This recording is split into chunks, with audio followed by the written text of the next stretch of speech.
ಅಲ್ಲಲ್ಲ, ರೋಮಲ್ಲಿ ಇವರು ಮಾಡ್ತಾ ಇರತಕ್ಕಂಥ ರೊಮ್ಯಾನ್ಸ್ಟಿಕ್ ಸೀನ್ಗಳು ನೋಡಿದಾಗ ತಾವು ಹೇಳ್ದಂಗೆ ರೋಮಲ್ಲಿ ಭಾಳಷ್ಟು ಹಿಂದೆ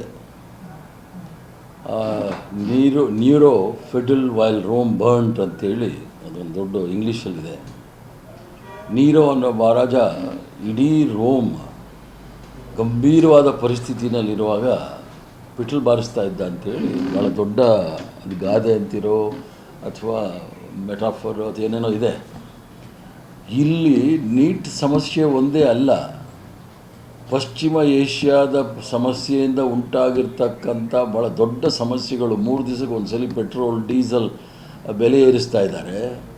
ಅದರ ಜೊತೆಗೆ ಸಂಪೂರ್ಣವಾಗಿ ಕಾನೂನು ಸುವ್ಯವಸ್ಥೆ ಕುಸಿದಿದೆ. ಬೆಲೆ ಏರಿಕೆ ಆಗಾಗಲೇ ಆಕಾಶ ಮುಟ್ಟಿದೆ. ಮಕ್ಕಳು 1.4 ಕೋಟಿ ಮಕ್ಕಳ ಭವಿಷ್ಯವನ್ನು ಹಾಳು ಮಾಡಿರ್ತಕ್ಕಂಥ ಈ ನರೇಂದ್ರ ಮೋದಿ ಅವರಿಗೆ ದೇಶದಲ್ಲಿರ್ತಕ್ಕಂಥ ಸಮಸ್ಯೆಗಳ ಬಗ್ಗೆ ಅವರು ಮಾತಾಡಲಿಕ್ಕೆ ಅವ್ರಿಗೆ ಸಮಯ ಇಲ್ಲ. ಅಲ್ಲೋಗಿ ಇಟ್ಲಿನಲ್ಲಿ ಹೋಗಿ ಮೆಲೋಡಿ ಜೊತೆ ಅದನ್ನು ಏನಂತ ಕೇಳ್ತೀರ, ಅದಕ್ಕೆ ಆ ಸೀನ್ ನೋಡಿದಾಗ ನಗೆ ಬರುತ್ತೆ. 75 ವರ್ಷದ ಮುದಿಯ ಈ ಒಂದು ಸಣ್ಣ ವಯಸ್ಸಿನ ಪ್ರಧಾನಮಂತ್ರಿ ಜೊತೆ ಚಾಕ್ಲೇಟ್ ಹಂಚ್ಕೊಳ್ಳೋದು ನೋಡಿದಾಗ ಯಾವ್ಯಾವ ಅರ್ಥ ಬರುತ್ತೆ ಅಂತೇಳಿ ಜನಸಾಮಾನ್ಯ ತೀರ್ಮಾನ ಮಾಡ್ತಾರೆ. ಅಲ್ಲ, ಈಗಾಗಲೇ ಭಾಳ ದೊಡ್ಡ ಭಾಷಣ ಮಾಡಿದ್ರು ಚುನಾವಣೆ ನಂತರ.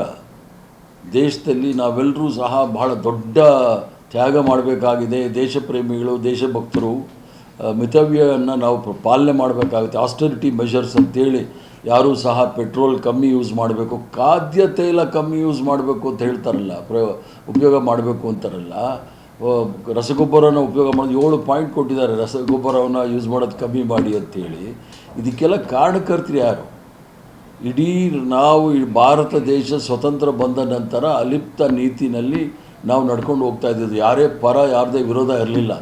ನಮ್ಮ ರಾಷ್ಟ್ರದ ಅಭಿವೃದ್ಧಿಗೆ ನಾವು ಏನು ಮಾಡಬೇಕು ಅದನ್ನು ಮಾಡ್ಕೊಂಡು ಹೋಗ್ತಾ ಇದ್ದೀವಿ. ಹೌದಾ?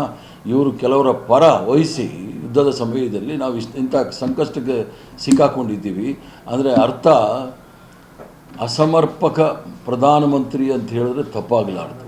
ಸಂಪೂರ್ಣ ನ್ಯೂಸ್, ಇದು ನೊಂದವರ ಧ್ವನಿ.